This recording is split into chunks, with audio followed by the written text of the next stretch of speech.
Saudaraku yang dikasihi dan yang mengasihi Tuhan kita Yesus Kristus, pada hari ini firman Tuhan yang akan menjadi pemberitaan dan perenungan kita bersama, yaitu berdasarkan kitab Kejadian 21 ayat 1 sampai 7 dengan perikop Ishak lahir.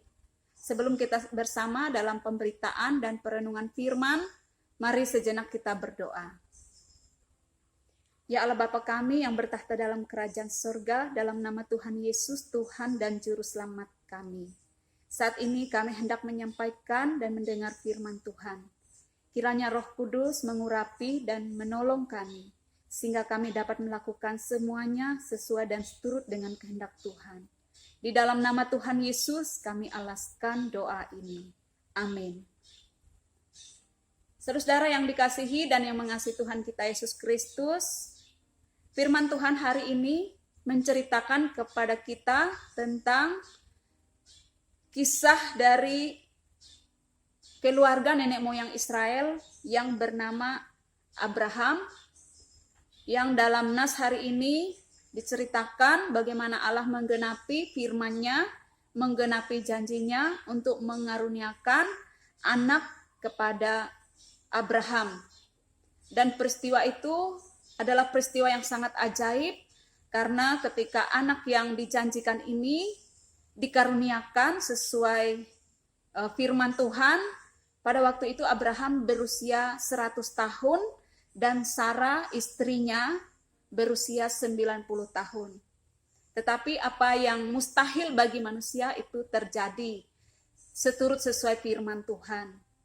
Dan dalam nas kita juga menceritakan bahwa setelah Abraham dikaruniai anak yaitu Ishak, maka dia melakukan yang pertama adalah memberi nama anaknya yaitu Ishak, dan kemudian menyunatkan anaknya Ishak pada umur 8 hari. Saudaraku yang dikasihi oleh Tuhan kita Yesus Kristus, apa yang kiranya boleh menjadi perenungan firman Tuhan dan pembelajaran iman untuk kita dari firman Tuhan hari ini? Yang pertama adalah sesungguhnya dalam kehidupan ini kita menyadari banyak hal yang terjadi yang tidak bisa dipahami maupun diatasi oleh akal budi kita, oleh logika atau ilmu pengetahuan kita. Dan ini semua sebenarnya merupakan suatu pertanda supaya kita tetap beriman dan meyakini adanya Tuhan yang bisa mengatasi segala sesuatunya. Dalam nas kita menceritakan Abraham berumur 100 tahun dan Sarah berumur 90 tahun. Kita bisa lihat dalam ayat yang kelima, kita bisa bandingkan dalam ayat Kejadian pasal 17 ayat 17. Tetapi oleh karunia Tuhan, sesuatu yang mustahil secara logika, secara ilmu pengetahuan itu dapat terjadi. Sarah khususnya yang berumur 90 tahun bisa mengandung, bisa melahirkan, dan bisa menyusui anaknya sendiri. Saudaraku yang dikasihi oleh Tuhan, ini memberi pengajaran iman untuk kita sebagai orang-orang percaya. Apapun persoalan, permasalahan, pergumulan hidup ini, kalaupun secara akal budi kita, secara ilmu pengetahuan dan logika kita sudah tidak mungkin, baiklah secara iman kita bangkit dan meyakini bahwa tidak ada yang mustahil bagi Tuhan. Segala sesuatu pasti bisa terjadi bagi Tuhan, asal sesuai dengan rencananya, sesuai dengan firman-Nya, sesuai dengan janji-janjinya. Seperti yang dia lakukan kepada Sarah. Dalam ayat 1 dikatakan Tuhan memperhatikan Sarah seperti yang difirmankannya. Dan Tuhan melakukan kepada Sarah seperti yang dijanjikannya.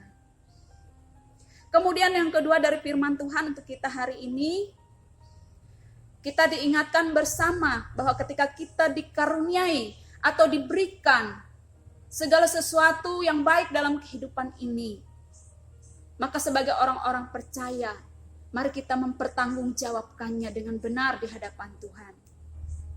Ketika Abraham dikaruniai Ishak anaknya, Maka apa yang dilakukan oleh Abraham sebagai bentuk tanggung jawabnya? Yang pertama adalah memberi nama anaknya, yaitu Ishak.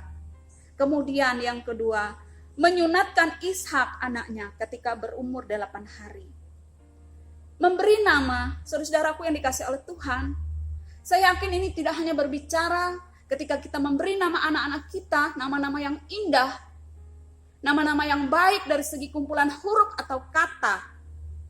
Tetapi memberi nama bisa juga dalam pengertian bagaimana kita memberikan nama anak-anak kita yang berbobot, berkualitas, yang bernilai, atau yang berarti nama yang harum. Dan ini adalah suatu proses yang panjang bagaimana kita mendidik dan membesarkan anak-anak kita sehingga mereka memiliki nama yang dikenal baik dalam kehidupan, nama yang harum, dan itu sesuatu yang sangat bernilai.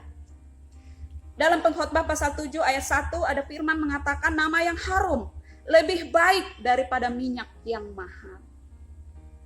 Kemudian apa yang dilakukan oleh Abraham sebagai bentuk tanggung jawabnya atas pemberian dan karunia Tuhan, khususnya anaknya, yaitu pada umur 8 hari dia menyunatkan Ishak anaknya.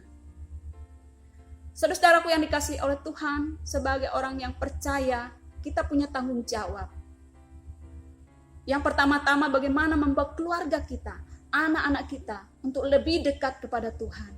Sejak kecilnya, untuk memberi mereka firman Tuhan, mengajarkan mereka hidup sesuai seturut dengan kehendak Tuhan.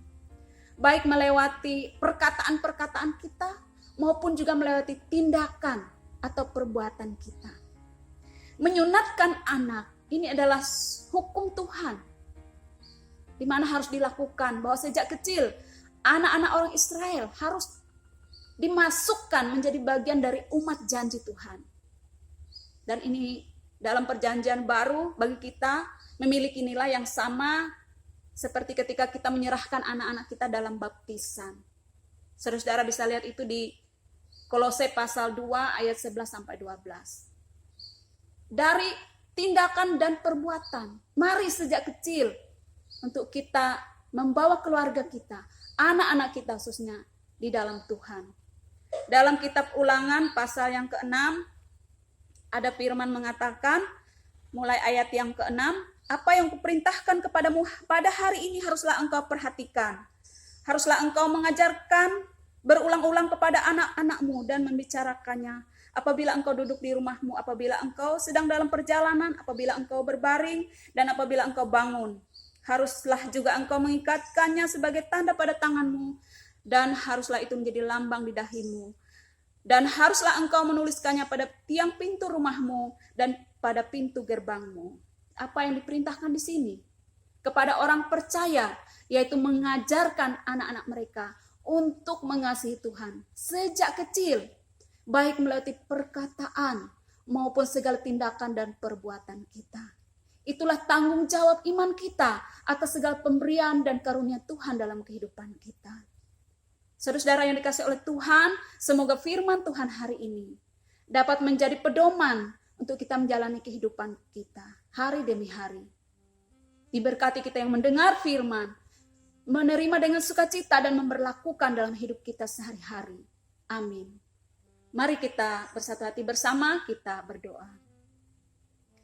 Bapa Surgawi, dalam nama Tuhan Yesus, kami sudah menyampaikan dan mendengar firman-Mu hari ini.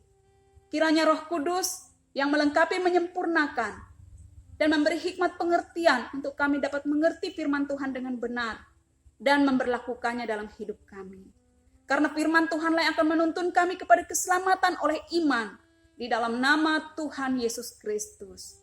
Amin.